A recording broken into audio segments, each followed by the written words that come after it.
السلام علیکم dear novel readers, ایک اور انٹرسٹنگ ناول کے ساتھ ہم آپ کی خدمت میں حاضر ہیں۔ امید ہے آپ کو ناول پسند آئے گا۔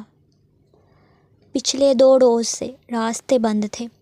عارف خان پاکستان پہنچ چکا تھا اور وہ اسلام آباد سے براہ راست نتھیا گلی آیا تھا، مگر برف گرنے کی وجہ سے اسے ایک ہوٹل میں ٹھہرنا پڑا۔ کام کے سلسلے میں 2 سال سے آسٹریلیا میں مقیم تھا اور اب حالات کے سازگار ہوتے ہی وہ اپنے وطن آ گیا تھا۔ حویلی میں کسی کو بھی اس کی واپسی کی اطلاع نہیں دی گئی تھی۔ 2 دن تک سڑکیں بند رہی تھیں اور اب کہیں جا کر کچھ راستوں کی بحالی عمل میں آئی تھی۔ فروری کا مہینہ چل رہا تھا اور ہر سو برف کی دبیز چادر بچھی ہوئی تھی۔ بعض اوقات تو شدید برف باری کے سبب کئی روز تک سڑکوں کی آمد و رفت رک جاتی تھی۔ اس صورت میں لوگوں کو آس پاس کے ہوٹلوں میں قیام کرنے پر مجبور ہونا پڑتا۔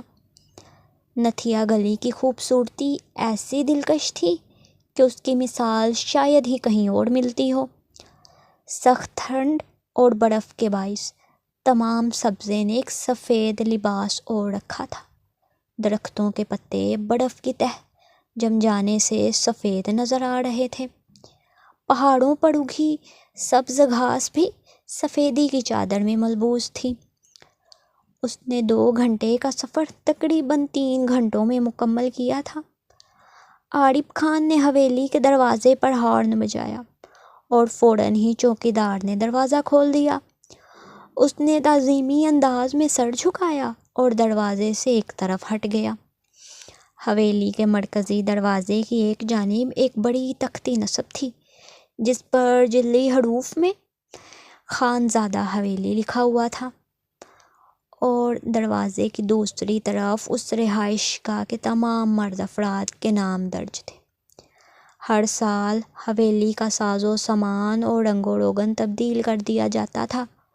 کوئی بھی شخص اگر حویلی کو اندر سے دیکھتا تو یقین ہی نہ کر پاتا کہ اس کی تعمیر 60 سال قبل ہوئی تھی۔ گیٹ کے اندر قدم رکھتے ہی ہر طرف ہرا بھرا منظر نظر آتا۔ حویلی کے چاروں طرف وسیع لان تھا اور اسی لان کے بیچ میں حویلی کا داخلی حصہ واقع تھا۔ گاڑی چمکتی ہوئی ٹائلز پر پھسلتی ہوئی پورچ میں آ کر رکی۔ عارف خان نے سیاہ رنگ کا پینٹ کوٹ زیبتن کیا ہوا تھا۔ اس نے اپنے بالوں کو جیل لگا کر پیچھے کی طرف سنوارا ہوا تھا اور آنکھوں پر سن گلاسز لگائے ہوئے تھے۔ اس کی سرخ و سفید جلد، خوبصورت کھد و کھال، گلابی ہونٹ اور ہیزل رنگ کی آنکھیں، وہ کسی کا بھی دل مو سکتا تھا۔ لیکن اس کا دل تو صرف ایک ہی ہستی کے لیے دھڑکتا تھا جس کی خاطر وہ ایک بھی لمحہ ضائع کیے بغیر موقع ملتے ہی پاکستان دوڑ آیا تھا۔ یہاں آ کر اس نے یہ 2 دن کس مشکل سے کاٹے تھے یہ صرف وہی جانتا تھا۔ وہ گاڑی سے نکلا اور اس کے قدم زنان خانے کی جانب بڑھ گئے۔ مردانے میں اس وقت کوئی بھی موجود نہیں تھا کیونکہ عارف خان کے آسٹریلیا جانے کے بعد سے اسلام آباد کا سارا کاروبار ہدایت اللہ خان نے سنبھال لیا تھا۔ ان کا حویلی کا چکر لگتا بھی تھا تو 3-4 ماہ کے وقفے کے بعد۔ وہ زنان خانے کے اندر داخل ہوا تو سامنے ہی عفت بیگم اور عافیہ بیگم کو آپس میں بات چیت میں مصروف پایا۔ ہمیشہ غصے میں رہنے والے انسان کے چہرے پر ان 2 چہروں کو دیکھ کر مسکراہٹ نمایاں ہو جاتی تھی۔ وہ دونوں باتوں میں محو تھیں۔ زرمینے خان اپنے گلے میں دوپٹہ اوڑھے ایک گیت گنگناتے ہوئے سیڑھیاں اتر کر نیچے آ رہی تھی کہ اچانک اس کی نظر دروازے پر کھڑے عارف خان پر پڑی۔ آہ لالا! وہ چیخ کر تیزی سے سیڑھیاں اترنے لگی۔ اس کے اس طرح چیخنے پر عفت بیگم اور عافیہ بیگم کا دل دھک سے رہ گیا۔ انہوں نے دروازے کی طرف دیکھا جہاں عارف خان موجود تھا۔ زرمینے دوڑتی ہوئی آئی اور عارف خان کے گلے لگ گئی۔ اس کی سانس پھول چکی تھی۔ عارف خان نے اس کو اپنے بازوؤں کے حصار میں لے لیا۔ السلام علیکم لالا! زرمینے نے ہانپتے ہوئے سینے سے سر اٹھا کر سلام کیا۔ وعلیکم السلام میری شرارتی بہن، کیسی ہے میری جان؟ عارف خان نے اس کا سر چوما۔ بالکل ٹھیک، آپ کیسے ہیں؟ جاذب لالا بھی آپ کے ساتھ آئے ہیں کیا؟ ارے لڑکی، ہمیں بھی اپنے بیٹے سے ملاقات کرنے دو کہ آپ دروازے میں ہی کھڑی ہو کر سارے سوال پوچھ ڈالے گی؟ عفت بیگم نے زرمینے کو ٹوکا۔ وہ زرمینے کو خود سے دور کرتے ہوئے عفت بیگم اور رافعہ بیگم کے سامنے آ کر کھڑا ہوا۔ السلام علیکم موڑز، اس نے مسکراتے ہوئے عفت بیگم اور رافعہ بیگم کا ایک ایک ہاتھ تھام کر اپنے ہونٹوں سے لگایا۔ وہ اپنی والدہ عفت بیگم کو موڑے اور اپنی چچی رافعہ بیگم کو چھوٹی موڑے کہا کرتا تھا، اور جب وہ دونوں کو ایک ساتھ مخاطب کرتا تو موڑیز کہتا۔ 2 سال بعد اپنے سامنے موجود اپنے شیر کو دیکھ کر عفت بیگم کی آنکھیں بھر آئیں اور رافعہ بیگم تو باقاعدہ رونے لگی تھیں۔ ان دونوں کو آنسو بہاتے دیکھ کر عارف خان نے دونوں کو اپنے سینے سے لگا لیا اور آنکھیں بند کر لیں۔ ان 2 ہستیوں میں کتنا سکون تھا، یہ وہ کبھی بیان نہیں کر سکتا تھا۔ اب اگر آپ دونوں اسی طرح روتی رہیں گی تو میں واپس چلا جاتا ہوں، اس نے خفگی سے کہا اور رافعہ بیگم کا سر چوما، پھر عفت بیگم کا۔ ابھی تو آیا ہے تو اور فوراً جانے کی بات کر رہا ہے؟ ہم تو ماں ہیں اس لیے رو رہے ہیں، اور یہ تمہاری ماں سے بھی بڑھ کر ہے۔ تم کیا جانو ہم نے یہ 2 سال کیسے گزارے ہیں؟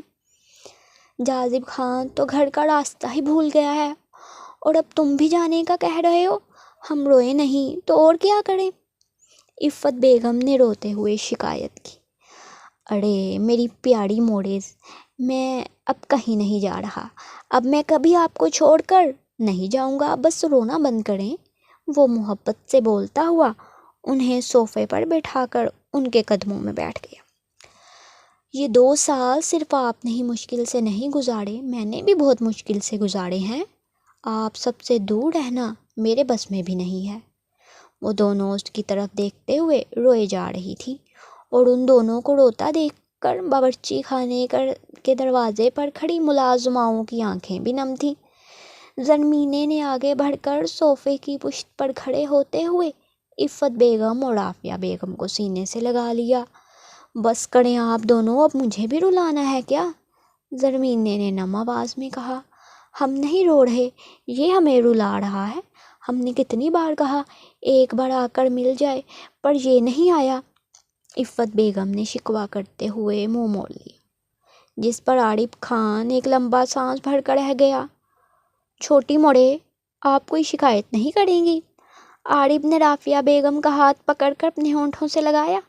رافعہ بیگم روتے ہوئے مسکرا کر سر نفی میں ہلایا، جس پر عارف اور زرمین نے مسکرانے لگے۔ ہاں، تم کچھ نہ کہنا، ہم ہی پاگل ہیں جو اس کے ساتھ سر کھپاتے ہیں، عفت بیگم نے ناراضگی سے کہا، جس پر رافعہ بیگم ہنسنے لگی۔ کیا بھابھی اتنے طویل عرصے بعد بیٹا گھر آیا ہے، اب ہم اس سے شکوے شکایت کرنے بیٹھ جائیں؟ آپ بھی اپنا غصہ چھوڑیں اور کھانے کا انتظام کروائیں۔ ہم رات کے کھانے میں ہر چیز اپنے بچے کی پسند کی چاہتے ہیں، کوئی کوتاہی نہیں ہونی چاہیے۔ رافعہ بیگم کو اس طرح رنگ بدلتے دیکھ کر عفت بیگم حیران رہ گئیں۔ تم اچھا نہیں کر رہی رافع، اپنا پاسا بدل کر۔ یہ تو کچھ دن یہاں قیام کرے گا، مگر ہمیشہ تمہارے پاس ہی رہوں گی۔ یاد رکھنا، ہم تم کو اپنے گروہ سے خارج کر دیں گے، عفت بیگم غصے سے کہتی ہوئی اٹھ کر باورچی خانے میں چلی گئیں، جبکہ اس کے اس انداز پر سب کے کہکے بلند ہوئے۔ عارف خان زمین سے اٹھ کر صوفے پر بیٹھا اور رافعہ بیگم کو اپنے بازوؤں میں لیا۔ عارف خان کی دوسری طرف زرمینیں آ کر بیٹھ گئی۔ رافعہ بیگم نم آنکھوں سے اس کی طرف دیکھ رہی تھی، اور وہ زرمینے سے ہلکی پھلکی باتیں کر رہا تھا۔ چھوٹی موڑے، مفرہ نظر نہیں آ رہی، کہاں ہے وہ؟ عارف خان نے پورے حال میں نظریں گھماتے ہوئے پوچھا۔ بچہ، اس کی طبیعت خراب ہے اس لیے سو رہی ہے۔ اور یشل کہاں ہے؟ یشل کا نام لیتے ہوئے اس کا دل اتنی زور سے دھڑکا تھا کہ وہ خود ہی اپنے دل کی حالت پر حیران رہ گیا۔ یشل بہت عرصے بعد نتھیا گلی آئی ہے، تو اس کے کالج میں کوئی پروگرام تھا جہاں وہ پہلے پڑھتی تھی، تو اس کی سہیلی اسے لینے آئی تھی۔ کہتی ہے سب دوستیں آئی ہیں، تم بھی آ جاؤ کچھ دیر کے لیے۔ تو بھابھی نے بھیج دیا تھا، میں نے تو بہت منع کیا تھا لیکن میری سنتا کون ہے۔ رافعہ بیگم نے ناراضگی سے عارف کی طرف دیکھا۔ میری پیاری موڑے، میں سنتا ہوں آپ کی، چھوڑیں باقی سب کو، سکون کریں۔ عارف خان نے مسکراتے ہوئے کہا، یشل واپس کب تک آئے گی؟ 2 بجے کا کہہ کر گئی تھی، اس بار جواب عفت بیگم نے دیا جو باورچی خانے سے آ کر صوفے پر بیٹھی تھی۔ 2 بجے؟ لیکن موڑے اب تو 5 بجنے والے ہیں اور باہر اندھیرا بھی پھیل رہا ہے، اوپر سے برف باری شدید ہو رہی ہے، ایسے میں وہ گھر کیسے آئے گی؟ عارف خان کو پہلے تو بہت تعجب ہوا، کیونکہ کالج اور یونیورسٹی کے فنکشن تو 2-3 بجے شروع ہوتے تھے، یہ کون سا پروگرام تھا جو 2 بجے ختم ہو گیا تھا؟ وہ فوراً صوفے سے اٹھا اور تیزی سے باہر کی طرف بڑھا۔ اب تم کہاں جا رہا ہے؟ عفت بیگم نے پیچھے سے آواز دی۔ یشل کو لینے جا رہا ہوں موڑے، اس نے پلٹ کر جواب دیا اور تیزی سے باہر نکل گیا۔ اللہ کی امان میں عفت بیگم نے سلامتی کی دعا دی۔ یا اللہ خیر کرنا میری بچی سلامت ہو۔ رافعہ بیگم نے دل پر ہاتھ رکھے ہوئے دعا کی۔ رافعہ کیوں پریشان ہوتی ہے؟ عارف گیا تو ہے لینے، اور ویسے بھی ہماری بچی بہت مہینوں بعد اپنی دوستوں سے ملی ہے، تم پریشان نہ ہو، وہ آ جائے گی۔ عفت بیگم نے رافعہ بیگم کو تسلی دی۔ اندھیرا پھیلنے کے ساتھ ساتھ برف باری بھی شدت اختیار کیے ہوئے تھی۔ عارف خان کے لیے گاڑی چلانا بہت مشکل ہو رہا تھا۔ آدھے گھنٹے کا سفر مشکلوں سے طے ہوا تھا۔ ہر طرف سڑکیں بند کی ہوئی تھیں۔ کالج کے گیٹ پر آ کر اس نے گاڑی روکی اور تیزی سے گاڑی سے نکل کر گیٹ کے پاس آیا۔ گیٹ پر ایک بڑا تالا لگا ہوا تھا، جسے دیکھ کر اس کا وجود زلزلے کی زد میں آ گیا۔ وہ چھوٹے گیٹ کی طرف بڑھا جہاں پر کالج کے اندرونی حصے میں ایک گارڈ بیٹھا ہوا تھا۔ اس نے گیٹ پر دستک دی۔ گیٹ کے درمیان ایک چھوٹی کھڑکی بنی ہوئی تھی، جس سے ہر آنے والے شخص سے اس کا حوالہ پوچھا جاتا تھا۔ شدید ٹھنڈ میں بھی عارف خان کو اپنا جسم گرم ہوتا ہوا محسوس ہو رہا تھا۔ 2-3 بار زور زور سے دستک دینے پر گیٹ کے وسط میں بنی کھڑکی کھلی۔ سامنے ایک ادھیڑ عمر کا شخص کھڑا تھا۔ السلام علیکم، عارف نے سلام کیا۔ وعلیکم السلام خان صاحب، بہت عرصے بعد نظر آئے ہو، کہاں تھے تم؟ عارف کو دیکھ ہی اس ادھیڑ عمر شخص نے گیٹ کھول کر عارف خان سے مصافحہ کیا۔ چچا، میں کام کے سلسلے میں ملک سے باہر گیا ہوا تھا، آج ہی واپس آیا ہوں، عارف نے اپنی حالت پر قابو پاتے ہوئے کہا۔ خان صاحب اندر آؤ نا، ہم تم کو گرم گرم قہوہ پلائیں، ادھیڑ عمر شخص نے خوشامدانہ انداز میں کہا۔ نہیں، پھر کبھی، ابھی مجھے تھوڑا سا ضروری کام ہے، تو انشاءاللہ اگلی بار ضرور۔ ٹھیک ہے، جیسا تمہارا دل کرے۔ چاچا، کیا آج کالج میں کوئی تقریب تھی؟ عارف نے بہت مشکل سے یہ سوال کیا تھا۔ دل میں بڑے بڑے خدشے آ رہے تھے۔ وہ پورے راستے دیکھتا آیا تھا کہ شاید کہیں وہ نظر آ جائے، شاید۔ آج نہیں، کالج میں تو کوئی تقریب نہیں تھی، اور پچھلے 5 دن سے موسم کی خرابی کی وجہ سے کالج بند ہے۔ تم کو کوئی غلط فہمی ہوئی ہے؟ ادھیڑ عمر شخص کے الفاظ عارف خان کے کانوں میں پگھلتا ہوا سیسا انڈھیل گئے۔ ہیزل آنکھوں میں فوراً وحشت اتر آئی۔ آج یہاں پر کوئی بھی نہیں آیا؟ میرا مطلب ہے کچھ لڑکیاں؟ عارف خان نے ایک بار پھر سے امید بھری نظروں سے گارڈ کو دیکھا۔ نہیں نہیں، ہم تو صبح سے ادھر ہی ہیں، یہاں کوئی نہیں آیا۔ عارف کو لگا اس کا دل بند ہو جائے گا۔ رات گہری ہو رہی تھی اور اس کا کوئی اتا پتہ نہیں تھا۔ اس کام میں وہ کسی کی مدد بھی نہیں لے سکتا تھا۔ وہ بنا کوئی جواب دیے مڑے مڑے قدموں سے گاڑی کی طرف آیا۔ اس نے سڑک کے دونوں طرف میں گردن گھما کر دیکھا۔ اتنے میں سامنے سے ایک گاڑی اس کی گاڑی کے سامنے آ کر رکی۔ لڑکے نے گاڑی روکتے ہی اپنی طرف کا شیشہ نیچے کیا اور گاڑی میں لگی لائٹ کو آن کر دیا۔ عارف خان کی حالت بہت خراب ہو رہی تھی۔ وہ گاڑی سے ٹیک لگائے کھڑا تھا اسے سمجھ نہیں آ رہا تھا وہ کہاں جائے، کس سے پوچھے کہ وہ کہاں ہے، کہ اچانک سے اس کے ذہن میں رافعہ بیگم کی بات آ گئی۔ اس کی دوست آئی تھی اسے لینے، کہتی ہے سب دوستیں آئی ہیں، تم بھی آ جاؤ کچھ دیر کے لیے۔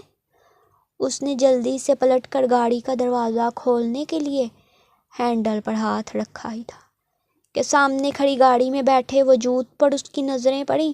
اس کا دل مٹھی میں آ گیا تھا، اسے لگا اس کے گال پر کسی نے کھینچ کر تھپڑ مارا ہو۔ آنکھیں لال انگارا ہو گئی تھیں، پورے جسم میں آگ کے شعلے بھڑکنے لگے تھے۔ یہ پہلی اور آخری بار تھی، اب ہم اسلام آباد میں ہی ملیں گے، یاد رکھنا، یشل نے افق کو دیکھتے ہوئے کہا۔ میں تو رہ لوں گا، لیکن اس دل کا کیا کروں جو ایک پل بھی تمہارے بغیر نہیں رہتا۔ تم چند دنوں کے لیے یہاں آئی اور ان چند دنوں کو میں نے کسی عذاب کی طرح گزارا ہے، یہ صرف میں ہی جانتا ہوں۔ افق نے یشل کا ہاتھ پکڑ کر اپنے دل کے مقام پر رکھا۔ تم ہی تاخیر کر رہے ہو، میں نے تو کتنی بار کہا ہے رشتہ بھیج دو۔ یار بس کچھ دن صبر کر لو، جیسے ہی ماما کراچی سے واپس آتی ہیں سب سے پہلے یہی کام کروانا ہے ان سے۔ اچھا آمنہ آنے والی ہے، میں اب چلتی ہوں، وہ مجھے گھر ڈراپ کر دے گی۔ یشل نے دروازہ کھولنے کے لیے ہینڈل پر ہاتھ رکھا ہی تھا کہ افق نے اسے اپنی طرف کھینچا، جس سے وہ افق کے اوپر گرتے گرتے بچی۔ کیا ہو گیا ہے، پاگل ہو گئے ہو؟ یشل خوف سے گہرے گہرے سانس لینے لگی۔ دوپٹہ کندھے سے پھسل کر گود میں گر گیا، جس کی وجہ سے اس کے سینے کے ابھار نمایاں ہونے لگے۔ تیز تیز سانس لینے کی وجہ سے اس کے ابھار تیزی سے اوپر نیچے ہو رہے تھے، جن کو دیکھ کر افق کے گلے میں گلٹی ابھر کر معدوم ہوئی۔ ہاں میں ہو گیا ہوں پاگل، اور مجھے پاگل کرنے والی تم ہو۔ اس نے یشل کی نشست برخاست پر نظریں جما کر کہا۔ اف افق، میں کچھ دن تک اسلام آباد آ جاؤں گی، پھر ہم پورے دن ساتھ ہی رہا کریں گے، بس کچھ دن کی ہی تو بات ہے۔ یشل نے اس کے چہرے کو اپنے ہاتھوں کے پیالوں میں لے کر کہا۔ افق نے جواب دینے کی بجائے سر اس بات میں ہلا دیا۔ یشل نے پھر سے ہینڈل پر ہاتھ رکھا کہ افق نے اسے بازو سے پکڑ کر اس کا رخ پھر سے اپنی طرف کیا۔ یشل، اس کے اتنے پیار سے پکارنے پر یشل نے سوالیہ نظروں سے اس کی طرف دیکھا۔ افق نے اپنے ہونٹوں پر انگلی رکھتے ہوئے اجازت طلب نظروں سے یشل کی طرف دیکھا۔ نو افق، ہم اس موضوع پر پہلے بھی بات کر چکے ہیں کہ جو کچھ بھی ہوگا شادی کے بعد ہوگا، پلیز اب میرے ساتھ کوئی بحث نہ کرنا۔ یشل نے اسے صاف اشارہ دیا۔ اچھا ٹھیک ہے، میں اب کبھی نہیں کہوں گا، شادی کے بعد بھی نہیں، خوش؟ افق نے غصے سے کہہ کر اس کا بازو چھوڑ دیا۔ اب تم ناراض ہونا چاہتے ہو؟ نہیں تو، میں صرف تمہیں بتا رہا ہوں۔ افق یار کیوں بچے بن جاتے ہو؟ ایسے کون کرتا ہے؟ اس بار یشل کو غصہ آ گیا تھا۔ اگر میں بچہ بن بھی جاؤں تو تم نے کون سا مجھے فیڈ کروانا ہے؟ افق کی اس قدر بے باکی پر وہ حیران رہ گئی۔ اچھا سوری یار، اب نہیں کہوں گا، اور یہ فیڈ والی بات بھی تمہارے یہ دیکھ کر میرے ذہن میں آ گئی تھی۔ افق یہ کہتے ہوئے ساتھ ہی یشل کے ابھاروں پر نظریں جما کر مسکرا رہا تھا۔ اس کے اس طرح دیکھنے پر یشل نے تیزی سے چہرہ جھکا کر خود پر نظر ڈالی۔ دوپٹہ گود میں گرا پڑا تھا، شرٹ کھلی تھی جو جسم کے ساتھ چپکی ہوئی تھی۔ اگر غلطی سے بھی شرٹ کا ایک آدھا بٹن ٹوٹ جاتا تو اس کی خوبصورتی عیاں ہو جاتی۔ اس نے جلدی سے دوپٹہ گود سے اٹھا کر اپنے سینے پر پھیلایا اور پچھلی سیٹ پر پڑا اپنا عبایا اٹھا کر پہننے لگی۔ رنگ سرخ ہو چکا تھا۔ اکثر افق اس کے ساتھ مزاح کرتا تھا مگر اس حد تک کبھی نہیں گیا تھا۔ عبایا پہن کر اس نے پرس سے اپنی شال نکالی اور اچھی طرح خود پر اوڑھی اور بغیر افق کی طرف دیکھتے تیزی سے گاڑی سے نکل گئی۔ افق یشل کی عادت سے بخوبی واقف تھا، وہ ایسے کسی بھی سوال کا جواب نہیں دیتی تھی۔ اس کے باہر نکلتے ہی افق نے گاڑی سٹارٹ کی اور تیزی سے بھگا کر لے گیا۔ گاڑی کی ہیڈ لائٹس کی تیز روشنی میں عارف خان نے جو منظر دیکھا تھا وہ اس کی آنکھوں میں کسی تیزاب کی طرح جل رہا تھا۔ وہ افق کی گاڑی کو اندھیرے میں گم ہوتا دیکھتا رہا جب تک کہ اس کی سرخ بتیاں مکمل طور پر نظر سے اوجھل نہیں ہو گئیں۔ اس کا دماغ موف ہو رہا تھا۔ ہیزل آنکھیں غصے سے دہک رہی تھیں اور جبڑے بھینچے ہوئے تھے۔ وہ یشل کو اس طرح کھلے عام کسی غیر مرد کے ساتھ اس انداز میں وہ یہ سوچ بھی نہیں سکتا تھا۔ اس نے اپنی گاڑی کا دروازہ اتنی زور سے بند کیا، وہ بے قابو غصے میں گاڑی چلاتا ہوا حویلی واپس پہنچا۔ اس کے دماغ میں صرف ایک ہی منظر گھوم رہا تھا اور ایک ہی سوال گونج رہا تھا، یہ کب سے چل رہا تھا؟ وہ برف سے سفید ہوتے لان کو روندتا ہوا زنان خانے میں داخل ہوا۔ اس کے بھاری قدموں کی ہٹ سے ہی صوفے پر بیٹھی تینوں خواتین نے چونک کر دروازے کی طرف دیکھا۔ عفت بیگم اور رافعہ بیگم کے چہروں پر واضح پریشانی تھی۔ مل گئی یشل، فون ہی کر دیتے، ہم کب سے پریشان بیٹھے ہیں۔ عفت بیگم نے کھڑے ہوتے ہوئے پوچھا۔ عارف نے کچھ نہیں کہا، اس نے صرف اپنا اوور کوٹ اتارا اور غصے سے کرسی پر پھینک دیا۔ اس کی خاموشی کسی طوفان کا پیش خیمہ تھی۔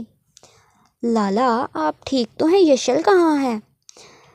زرمینے نے اس کے قریب آتے ہوئے ڈرتے ڈرتے پوچھا۔ وہ کالج میں نہیں تھی۔ اس کی آواز اتنی سرد اور سپاٹ تھی کہ رافع بیگم کا دل دھک سے رہ گیا۔ کیا مطلب کالج میں نہیں تھی؟ تو پھر؟ اس سے پہلے کہ رافعہ بیگم اپنی بات مکمل کرتی، بیرونی دروازہ ایک بار پھر کھلا اور یشل اندر داخل ہوئی۔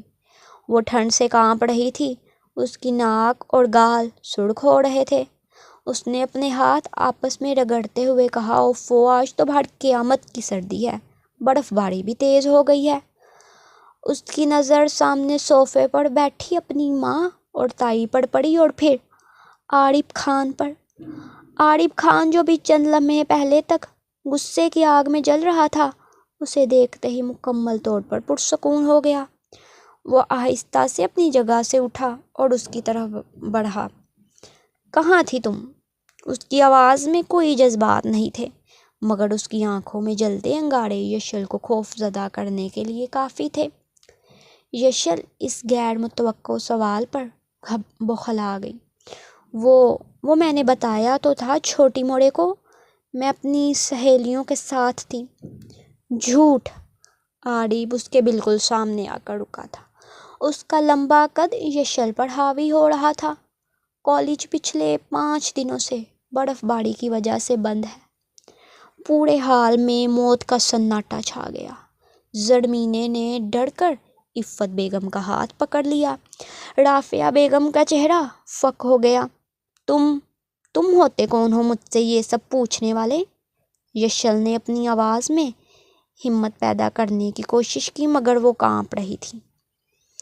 میں کون ہوتا ہوں؟ عارف کے ہونٹوں پر ایک سرد مسکراہٹ ابھری۔ یہ تمہیں بہت جلد پتہ چل جائے گا۔ میں سہیلی کے گھر چلی گئی تھی، کالج میں پروگرام کینسل ہو گیا تھا تو۔ یشل نے گھبرا کر نظریں جھکا لیں۔ کون تھا وہ؟ عارف نے جھک کر اس کے کان کے قریب سرگوشی کی۔ اس کی آواز اتنی دھیمی تھی کہ صرف یشل ہی سن سکتی تھی، مگر اس میں چھپا زہر کسی سانپ کے ڈسنے سے کم نہ تھا۔ یشل کا رنگ زرد پڑ گیا۔ اس نے خوف زدہ نظروں سے عارف کو دیکھا۔ عارف، یہ کیا بدتمیزی ہے؟ رافعہ بیگم تڑپ کر بولی۔ وہ ابھی باہر سے آئی ہے اور تم نے سوال جواب شروع کر دیے۔ جاؤ یشل، اپنے کمرے میں جاؤ۔ یشل کو جیسے فرار کا راستہ مل گیا ہو۔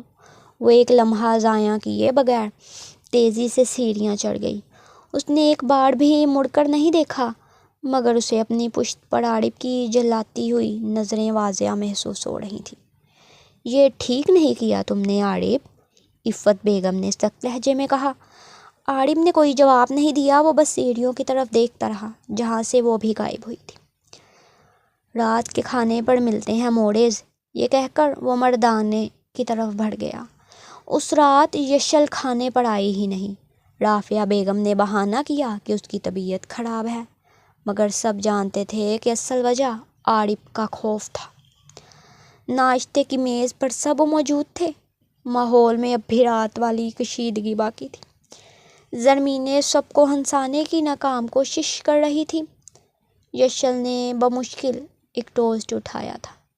اس کی نظریں بار بار دروازے پر جا رہی تھی جیسے وہ عارف کے آنے سے خوف زدہ ہو۔ تبھی عارف خان مکمل طور پر تیار، سیاہ 3 پیس سوٹ میں ملبوس، ناشتے کی میز پر آیا۔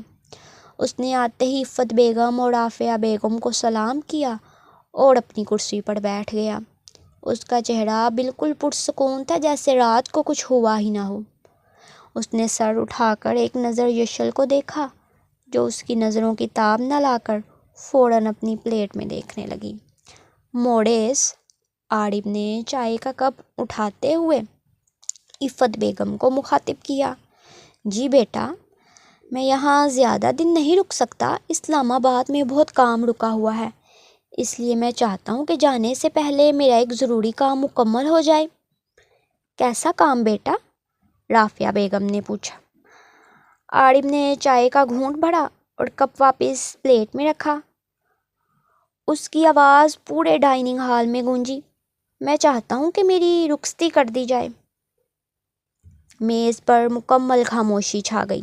زرمینے کے ہاتھ سے چمچ گر گیا۔ عفت بیگم اور رافعہ بیگم نے ایک دوسرے کو دیکھا۔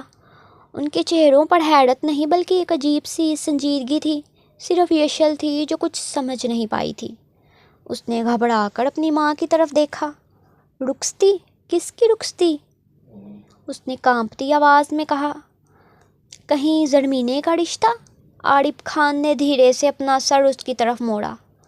اس کی ہیزل آنکھوں میں ایک فاتحانہ چمک تھی۔ ہماری رخصتی؟ یشل؟ یشل کو لگا جیسے کسی نے اس کے کانوں میں پگھلا ہوا سیسا ڈال دیا ہو۔ یہ کیا بکواس ہے؟ کیسی رخصتی؟ بکواس؟ عارف نے اپنی بھویں اچکائیں۔ کیا تمہیں نہیں معلوم کہ تم کون ہو؟ ماما، یشل نے التجا بھری نظروں سے رافعہ بیگم کو دیکھا۔ ماما یہ کیا کہہ رہے ہیں؟ ان سے کہیں کہ یہ مذاق بند کریں۔ رافعہ بیگم نے نظریں جھکا لیں۔ ان کے ہاتھ کانپ رہے تھے۔ بیٹا عارف، وہ یہ کہ تمہارا اور میرا نکاح آج سے 15 سال پہلے ہو چکا ہے۔ عارف نے خود ہی اس کی مشکل آسان کر دی۔ جب تم 7 سال کی تھی اور میں 15 کا۔ دادا جان نے مرنے سے پہلے یہ فیصلہ کیا تھا۔ یشل کو لگا وہ جس کرسی پر بیٹھی ہے وہ زمین میں دھنستی جا رہی ہے۔ اس کا دماغ سن ہو گیا تھا۔ نہیں، یہ جھوٹ ہے، آپ نے مجھ سے جھوٹ بولا ہے، وہ چیخ پڑی۔ اس کی نظروں کے سامنے افق کا چہرہ گھوم گیا۔ میں یہ شادی نہیں مانتی، میں نے کوئی نکاح نہیں کیا۔ تمہارے ماننے یا نہ ماننے سے حقیقت نہیں بدل جاتی۔ عارف کا لہجہ بھی سپاٹ تھا۔ تم یشل عارف خان ہو اور یہ بات تم جتنا جلدی اپنے دماغ میں بٹھا لو اتنا ہی تمہارے حق میں بہتر ہوگا۔ میں آپ سے نفرت کرتی ہوں، یشل آنسوؤں بھری آنکھوں سے چیخی۔ میں مر جاؤں گی لیکن آپ سے شادی کبھی نہیں کروں گی۔ آپ کو مجھے بتانا چاہیے تھا، آپ سب نے مل کر مجھے دھوکہ دیا ہے۔ وہ اپنی کرسی کو پیچھے دھکیلتی ہوئی اٹھی اور روتے ہوئے اپنے کمرے کی طرف بھاگ گئی۔ عفت بیگم نے ایک لمبا سانس لیا۔ عارف، اس سے بات کرنے کا یہ طریقہ نہیں تھا، وہ بچی ہے۔ عارف نے اپنا نیپکن اٹھایا اور ہونٹ صاف کیے۔ اس کی آنکھوں میں وہی سرد بے رحمی تھی۔ وہ اب بچی نہیں رہی موڑے، اور اسے یاد دلانا ضروری تھا کہ وہ کس کی امانت ہے۔ وہ سیکھ جائے گی کہ خانزادہ حویلی کی عزت کیا ہوتی ہے۔ ناشتے کی میز پر ہونے والے انکشاف نے یشل کو مکمل طور پر توڑ کر رکھ دیا تھا۔ وہ بھاگتی ہوئی اپنے کمرے میں آئی اور دروازہ اندر سے لاک کر لیا۔ اس کا دل اتنی تیزی سے دھڑک رہا تھا کہ اسے لگا وہ اس کے سینے کا قفس توڑ کر باہر آ جائے گا۔ نکاح! اس کا نکاح عارف خان سے ہو چکا تھا۔ یہ کیسے ممکن تھا؟ اور افق کا کیا ہوگا؟ اس نے کانپتے ہاتھوں سے اپنا فون اٹھایا۔ افق کا نمبر ڈائل کرتے ہوئے اس کی انگلیاں بے جان ہو رہی تھی۔ ہیلو یشل، تم ٹھیک ہو؟ میں کب سے کال کر رہا تھا۔ فون اٹھاتے ہی افق کی پریشان آواز ابھری۔ افق! یشل کی آواز گھٹ گئی۔ سب ختم ہو گیا افق، میں برباد ہو گئی۔ وہ پھوٹ پھوٹ کر رو پڑی۔ یشل کیا ہوا ہے؟ مجھے ڈراؤ مت۔ اس آدمی نے تم سے کچھ کہا؟ کیا اس نے ہمیں دیکھ لیا تھا؟ افق کی آواز میں غصے سے زیادہ خوف تھا۔ اس نے سب کو بتا دیا افق، میرا اس سے نکاح ہوا ہے بچپن میں۔ فون کی دوسری جانب ایک لمحے کے لیے مکمل خاموشی چھا گئی۔ نکاح؟ یہ کیا بکواس ہے یشل، ہوش میں ہو تم؟ میں سچ کہہ رہی ہوں افق، دادا جان نے مرنے سے پہلے کیا تھا، اور وہ اسی ہفتے رخصتی چاہتا ہے، یشل نے سسکتے ہوئے کہا۔ کیا؟ افق جیسے چیخ پڑا تھا۔ نہیں، میں ایسا کبھی نہیں ہونے دوں گا۔ میں ابھی آ رہا ہوں تمہاری حویلی، میں ان سب سے بات کروں گا۔ نہیں افق، خدا کے لیے ایسا مت کرنا، تم نہیں جانتے وہ کتنا خطرناک ہے، وہ تمہیں جان سے مار دے گا۔ تو کیا کروں میں؟ تمہیں اس درندے کے حوالے کر دوں؟ یشل میری بات سنو، ہمارے پاس وقت نہیں ہے، ہم بھاگ چلتے ہیں ابھی اسی وقت۔ میں حویلی کے پچھلے دروازے پر تمہارا انتظار کرتا ہوں، تم بس آ جاؤ، افق نے بے تابی سے کہا۔ اس کی بات سن کر یشل کا دل ڈوب گیا۔ بھاگ جاؤں؟ اس نے کانپتی آواز میں دہرایا۔ نہیں افق، میں یہ نہیں کر سکتی، میری ماں، میری چھوٹی موڑے، ان کا کیا ہوگا؟ حویلی کی عزت سب خاک میں مل جائے گی، وہ لوگ مجھے کبھی معاف نہیں کریں گے۔ اور اگر تم نہیں بھاگی تو کیا تم خوش رہ لوگی؟ وہ شخص تمہیں جیتے جی مار دے گا۔ یشل ہمت کرو، ہم یہاں سے بہت دور چلے جائیں گے، میں موڑا سے بات کروں گی، وہ میری بات ضرور سنیں گی، وہ ایسا نہیں ہونے دیں گی۔ یشل نے خود کو جھوٹی تسلی دی اور فون کاٹ دیا۔ اگلے 2 دن حویلی میں قیامت کا سما رہا۔ زنان خانے میں اچانک ہی چہل پہل شروع ہو گئی تھی، ملازمائیں ادھر سے ادھر بھاگ رہی تھیں۔ عفت بیگم خود باورچی خانے میں انتظامات کی نگرانی کر رہی تھی۔ یہ تیاریاں کسی بڑی دعوت کا پتہ دے رہی تھیں، لیکن یہ خوشی کی نہیں بلکہ ایک جبری رخصتی کی تیاریاں تھیں۔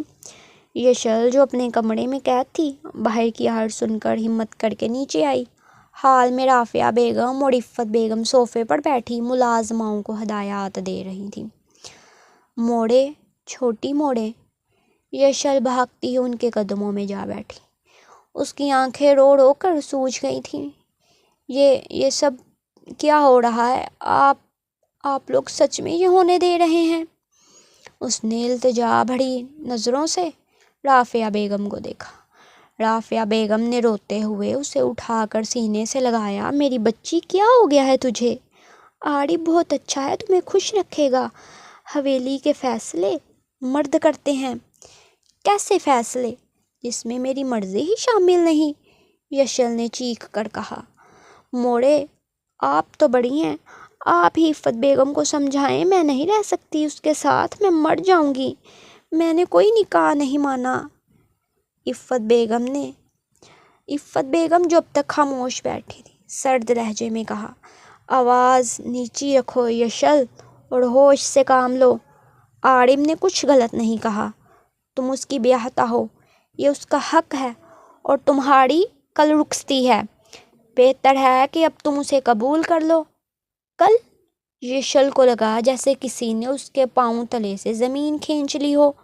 ہاں کل، سادگی سے، صرف گھر والے ہوں گے، عارف تمہیں اپنے ساتھ اسلام آباد لے جائے گا۔ عفت بیگم نے فیصلہ سنا دیا۔ نہیں، میں نہیں جاؤں گی، یشل نے پاگلوں کی طرح احتجاج کیا۔ میں کہیں نہیں جاؤں گی، آپ لوگ میرے ساتھ زبردستی نہیں کر سکتے۔ زبردستی تو اب ہوگی۔ عارف کی بھاری آواز سیڑھیوں سے ابھری۔ وہ کب سے وہاں کھڑا یہ سب دیکھ رہا تھا، معلوم نہ تھا۔ اس کی آواز سنتے ہی یشل کے جسم میں خوف کی ایک سرد لہر دوڑ گئی۔ عارف آہستہ آہستہ قدم اٹھاتا ہوا اس کے پاس آیا۔ اس کی ہیزل آنکھوں میں کوئی تاثر نہیں تھا۔ بہتر ہے کہ تم اپنا سامان باندھ لو، کیونکہ کل تم یہاں سے جا رہی ہو، چاہے ہنستے ہوئے جاؤ یا روتے ہوئے۔ یشل اس کی آنکھوں میں دیکھ کر پتھرا گئی۔ اس کی ساری ہمت، سارا احتجاج دم توڑ گیا۔ وہ جان گئی تھی کہ اب اس کی کوئی نہیں سنے گا۔ اگلے دن حویلی پر ایک سوگوار ماحول طاری تھا۔ یشل کو زرمینے اور ملازماؤں نے زبردستی تیار کیا تھا۔ وہ سرخ جوڑے میں ملبوس تھی، مگر اس کا چہرہ کسی لاش کی طرح سفید اور بے تاثر تھا۔ رخصتی کا وقت آ گیا۔ رافعہ بیگم اپنی بیٹی سے لپٹ کر پھوٹ پھوٹ کر رو دی۔ میری بچی! یشل کچھ بول نہ سکی۔ عارف خان جو باہر گاڑی کے پاس کھڑا انتظار کر رہا تھا، بے صبری سے اندر آیا۔ دیر ہو رہی ہے، اس کی سرد آواز نے سب کو چونکا دیا۔ اس نے آگے بڑھ کر یشل کا بازو مضبوطی سے تھاما اور اسے کھینچتا ہوا باہر لے جانے لگا۔ لالا، آرام سے، زرمینے نے ڈرتے ہوئے کہا، مگر عارف نے اس کی بات سنی انسنی کر دی۔ اس نے یشل کو گاڑی کی پچھلی سیٹ پر تقریباً پھینکا اور خود ڈرائیونگ سیٹ پر بیٹھ گیا۔ اس سے پہلے کوئی کچھ اور کہتا، گاڑی حویلی کے گیٹ سے نکل کر برفانی سڑک پر تیزی سے دوڑنے لگی۔ یشل آنسو بہاتی ہوئی شیشے سے باہر دیکھتی رہی۔ حویلی، اس کا گھر، سب پیچھے رہ گیا تھا۔ گاڑی اسلام آباد کی طرف جانے کی بجائے ایئرپورٹ کی طرف مڑ گئی۔ یشل نے چونک کر آنسوؤں بھری نظروں سے اسے دیکھا۔ ہم کہاں جا رہے ہیں؟ یہ اسلام آباد کا راستہ نہیں ہے، اس نے کانپتی آواز میں پوچھا۔ عارف نے، جس کی نظریں سڑک پر جمی تھیں، بنا اس کی طرف دیکھے جواب دیا، ہم اسلام آباد نہیں جا رہے ہیں۔ تو پھر؟ تمہاری تربیت کے لیے اسلام آباد کی کھلی ہوا ٹھیک نہیں ہے، اس کے لہجے میں واضح طنز تھا۔ گاڑی ایئرپورٹ کی پارکنگ میں رکی۔ عارف نے اسے بازو سے پکڑا اور ٹرمینل کے اندر لے گیا۔ یشل کو کچھ سمجھ نہیں آ رہا تھا وہ اسے کہاں لے جا رہا تھا۔ جہاز میں بیٹھنے کے بعد جب یشل نے اپنی ٹکٹ پر نظر ڈالی تو اس کا رہا سہا خون بھی خشک ہو گیا۔ منزل کا نام حروف میں لکھا تھا، ملتان، وہ بے یقینی سے بولی۔ عارف نے اپنی آنکھوں سے سن گلاسز اتارے۔ اس کی ہیزل آنکھوں میں ایک سرد فاتحانہ چمک تھی۔ ہمارے آبائی گھر میں خوش آمدید مسز عارف خان۔ امید ہے تمہیں نتھیا گلی کی ٹھنڈ کے بعد ملتان کی گرمی پسند آئے گی۔ ملتان کی حویلی نتھیا گلی کی خانزادی حویلی جیسی بالکل نہیں تھی۔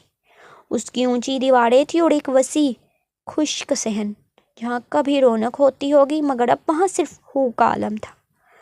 عارف خان اسے بازو سے پکڑے اسی کے روسی جوڑے سمیت اس حویلی کے مرکزی دالان میں لایا اور اسے عین وسط میں لا کر کھڑا کر دیا۔ یشل پچھلے 24 گھنٹوں سے مسلسل رو رہی تھی۔ یہ کہاں لائے ہیں آپ مجھے؟ اس نے کانپتی آواز میں پوچھا۔ عارف نے اس کا بازو چھوڑ دیا، جیسے اس نے کسی ناپاک چیز کو چھو لیا ہو۔ تمہارا نیا گھر مسز عارف خان، اس نے طنزیہ مسکراہٹ سے کہا۔